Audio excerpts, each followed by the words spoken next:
सुस्वागतम। वंदे मातरम। हिंदी के online classes में आपका स्वागत है। आज हम बात करेंगे समास के लिए। समास का शाब्दिक अर्थ वो होता है संक्षेप, यानी कि कोई भी बात को, जो बड़ी बात होती है, लंबी बात होती है, उसको कम करके बताया जाए तो उसे कहते हैं समास, यानी कि संक्षेप। समास प्रक्रिया में शब्दों का वो संक्षिप्तीकरण किया जाता है। ठीक है।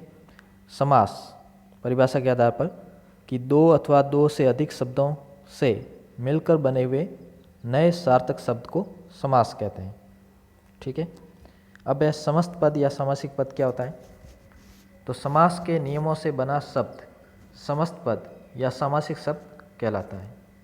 ठीक है। अब है समास विग्रह। समस्त पद के सभी पदों को अलग अलग किए जाने की प्रक्रिया ही समास विग्रह कहलाती है। जैसे नील कमल, तो इसका विग्रह क्या होगा कि नीला है जो कमल। या फिर जैसे शब्द है चौराहा, तो इसका विग्रह होगा चार राहों या रास्तों का समूह। अब यह समास रचना में प्राय दो पद होते हैं। पहले को हम कहते हैं पूर्व पद, यानी कि जो आगे होता है, और दूसरे को कहते हैं उत्तर पद।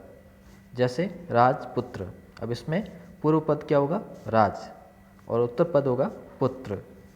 तो समास प्रक्रिया में पदों के बीच की विभक्तियाँ वो लुप्त हो जाती है। जैसे राजा का पुत्र नहीं कहेंगे तो अब काल यहाँ पर नहीं लगा, सीधा ही हो गया राजपुत्र। इस तरह से का शब्द वो क्या है? विभक्ति हो गई, जो यहाँ पर लुप्त हो गई है।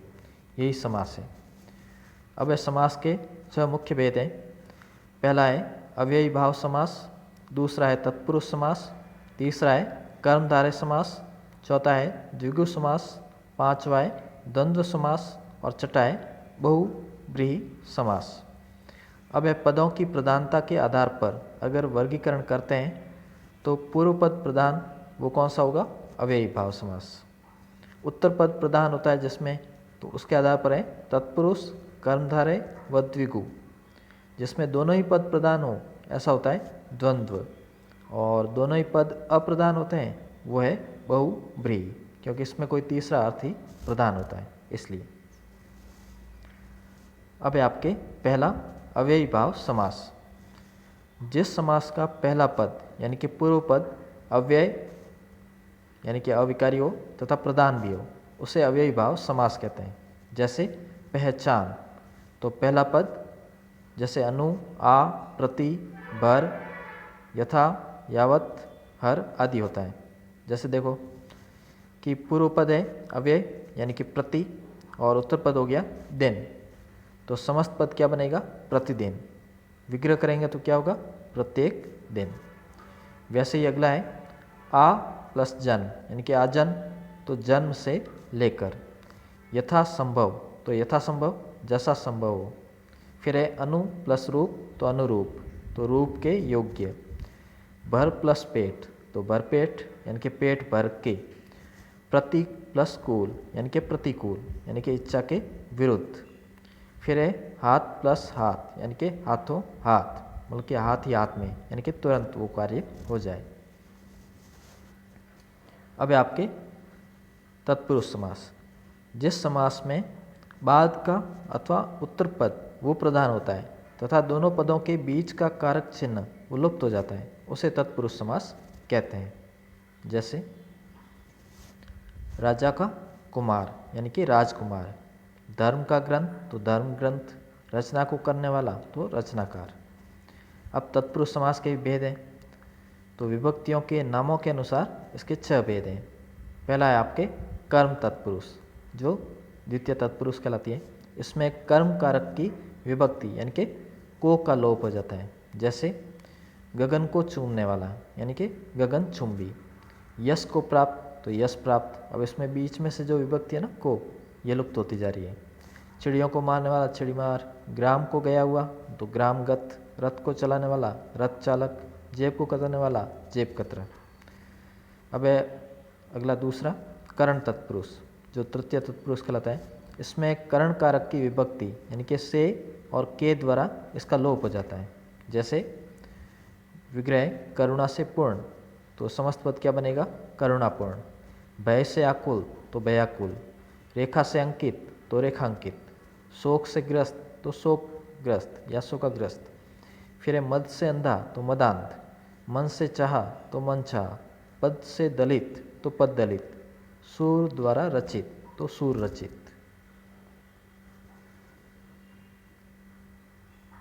फिर आपके तीसरा संप्रदान तत्पुरुष, जो चतुर्थी तत्पुरुष कहलाती है। इसमें संप्रदान कारक की विभक्ति जो होती है के लिए, यह लुप्त हो जाती है। जैसे देख लीजिए विग्रह में, प्रयोग के लिए शाला तो समस्त पद क्या बनेगा, प्रयोगशाला। स्नान के लिए घर तो स्नानघर, यज्ञ के लिए शाला तो यज्ञशाला, गौ के लिए शाला तो गौशाला, देश के लिए भक्ति तो देशभक्ति, डाक के लिए गाड़ी तो डाक गाड़ी, परीक्षा के लिए भवन तो परीक्षा भवन, हाथ के लिए कड़ी तो हथकड़ी। अब है चौथा अपादान तत्पुरुष, जो पंचमी विभक्ति है। इसमें अपादान कारक की विभक्ति वो है से यहाँ पर कौन सा है, अलग होने का भाव, वो लुप्त हो जाती है। जैसे विग्रह के आधार पर धन से हीन तो धनहीन, पद से भ्रष्ट तो पद भ्रष्ट, पद से च्युत पदच्युत, देश से निकाला देश निकाला, ऋण से मुक्त तो ऋण मुक्त, गुण से हीन तो गुणहीन, पाप से मुक्त तो पाप मुक्त, जल से हीन तो जलहीन। अब आपके पांचवा संबंध तत्पुरुष। इसमें संबंध कारक की विभक्ति जो होती है का के की, यह लुप्त हो जाती है। जैसे विग्रह के आधार पर देख लीजिए, राजा का पुत्र तो राजपुत्र, राजा की आज्ञा तो राजाज्ञा, पर के अधीन तो पराधीन, राजा का कुमार तो राजकुमार। वैसे ही देश की रक्षा तो देश रक्षा, शिवकालय तो शिवालय, गृह का स्वामी तो गृह स्वामी, विद्या का सागर तो विद्यासागर। अब है अधिकरण तत्पुरुष, छठी और अंतिम सप्तमी तत्पुरुष विभक्ति। तो इसमें अधिकरण कारक में जो विभक्ति में क्या लगता है, में या पर, वह लुप्त हो जाती है। जैसे विग्रह में शोक में मग्न तो शोक मग्न, पुरुषों में उत्तम तो पुरुषोत्तम, आप पर बीती तो आप बीती, गृह में प्रवेश तो गृह प्रवेश, लोक में प्रिय तो लोकप्रिय, धर्म में वीर तो धर्मवीर, कला में श्रेष्ठ तो कला श्रेष्ठ, आनंद में मग्न तो आनंद मग्न। तो इस तरह से तत्पुरुष समास के उपयुक्त भेदों के अलावा कुछ अन्य भेद भी होते हैं, जिनमें प्रमुख है नंद समास।